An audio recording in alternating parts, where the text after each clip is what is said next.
And we are back with Lisa Waters Lain in the studio. She comes each week and just shares her garden perspectives on life, on religion, on politics. Never.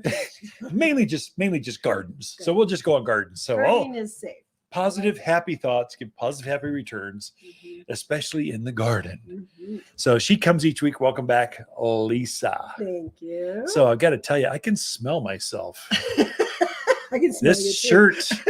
I've got my Dancing for the Stars glitter shirt or sequin shirt on. I've been seen all around town in it. I was out at the Boys and Girls Club out in Prescott Valley this week wearing this shirt, my shoes. The kids were mesmerized, just playing with the kids, seeing what the clubs are all about. There's energy all over the place. There's probably 100 or more kids out there in the playgrounds. That's not even in the club. That's just out of the fields. They were just energetic, but the board members were there. Boys and Girls Club. So Dancing for the Stars is August 25th, 26th. It'll be at Yavapai College. Please come. But I don't think I'm going to be able to wear this shirt on stage. I think I got to get a new one. So I'm contemplating what to do, just because this one's starting to stand up. If you're looked in at the vlog, the video version of this podcast or radio show, thank goodness you don't have a smell microphone. So how's your dancing going? It's coming together. Feeling confident? So we're in the lead fundraising wise. So we just crossed $45,000. So Carrie Hughes and I, she's my professional dancer. Yes, Everyone keeps asking me, are you dancing with your wife? And they go, neither one of us are professional dancers. We both need help in that respect. So Carrie Hughes is my professional. She's had me dancing, I think 9 hours this week. It's been a lot. 3 practices. Good exercise. On the main, we went over to Yavapai College, saw that theater, the main theater there, the Jim and Linda Lee theater, the main performance hall. That thing is as big as our greenhouse back there. It's ginormous. I don't know how we're going to fill it. Actually, I figured it out. I'm just going to load up 2 4x8 rolling racks with plants. It's going to be tall. I'm just going to roll them on the floor and dance in between them. I've got access to unlimited plants. That is true. We're going to have it. It's going to be a forest up there, a glowing, light-filled. There's going to be fog and some strobes. I think so. You've kind of been telling me what it's pretty spectacular. Fun. Yeah, it is. Fun. Yeah. Anyway, this is about, we're 3 minutes into nothing but my glitter or sequins, my pretty shirt. It's a big event. It is. Yeah, it is fun. So I'm down to days. So we're down to, when is that? 27 days, whatever that is for the performance. And it's going to be exciting. If you all are coming, come on Friday night. It's $50 ticket for $100. You can have a great date night and have great entertainment. See celebrities, fans, people you know in the community dance and perform for you for a great, and all of your money goes right to the clubs. So ticket sales all goes right to the clubs. All the sponsor, it doesn't go to the college, it goes to the clubs. And as you check out, I get credit. So say, and which dancer do you want to credit your tickets to? Please say Ken and Carrie, we're trying to raise $100,000, and you take 1,000 tickets at $50. You can quickly get there. So I'm looking for fans for Friday night. As you look at the stage, my fans are going to be the left-hand side. There's something special about that. You want to book on the left-hand side, either balcony, either one, doesn't matter. There's no bad seat at Yavapai College, but please come, consider it a personal invite. Anyway, enough. Gardening. Okay, so let's talk gardening. Yeah. So what I wanted to talk about is planting of edibles. Okay. Fruit trees. You can't say edibles on the airwaves. You're supposed to say pot or marijuana. It's fruiting plants that you can harvest and feed your family with. Sorry, fruiting plants. Skip the because a lot of people are asking, is it too late? They're thinking, no. If I didn't get it in the spring, it's too late to put it in now. And the great thing about putting it in now, you're not going to have fruit. So that's fine. Who cares? You want it to have roots out. Yeah, so perfect. It's so important for it to root out. The soils are warm. They'll root out. They'll have a good root system to go through fall and winter with. And then when they wake up, They're in their brand new home. Blockbuster next year. Right. You're going to fruit. You're setting the stage now by planting now. You're setting the stage for a blockbuster harvest next spring. Absolutely.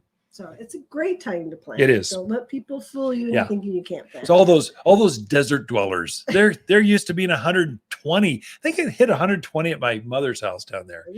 That's crazy. Who is going to go outdoors, much less a plant? Yeah. But up here, I think it was 65 at our house last evening. In the morning, in the evening. 89, 92 today. It's beautiful. So some of the things that we still have a nice selection of, we actually have a really good selection of dwarf nectarine trees. Oh, yeah. So the dwarfs are sometimes hard to get, but super easy to grow in containers. Yeah. If you want to grow things in containers, or you have raised beds that you want to grow in, the dwarfs are excellent for that. And we have Garden Delight, Nectazee, and Arctic Sprite. And the other day I was out there, I forget what I was doing, but I looked over and there was a beautiful nectarine. I'm like, I'm eating that. Yeah. And I can't remember which tree it was off of, but oh my gosh. All three of those make beautiful nectarines. I think nectarines are, so everyone thinks of that as just a fruit tree, a small fruit tree. But really from a garden design aspect, genetically dwarfed trees are cute. They're small. They're maybe chest high, kind of ball shaped, about 4 feet around. They're cute, ornamental plants that happen to have ornaments they grow called fruits that you can kind of take off. And genetic dwarf, they don't grow dwarf fruits. The nectarine is the same size as a regular nectarine. The footprint of the tree is smaller. So I think we need to design more of those in, just not for the fruit, but just for the beauty of that plant. In the spring when they bloom, it's stunning. Oh yeah, just stunning. Dark blue blossoms on them, gorgeous. So, and the fruit was excellent.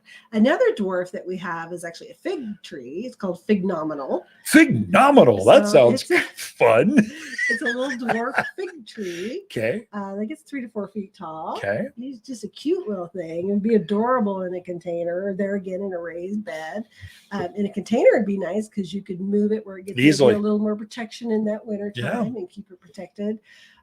So those are the dwarf guys that we have in. We also have, for regular figs, we have Black Mission and Classics. Chicago Hardy and I want to say one other one, Desert King. Yeah. Desert King. So, and the figs are great because they just kind of produce. It's not like it's a season. They just kind of produce through the season. They're a summer producer. So they don't like spring. They're going to wait.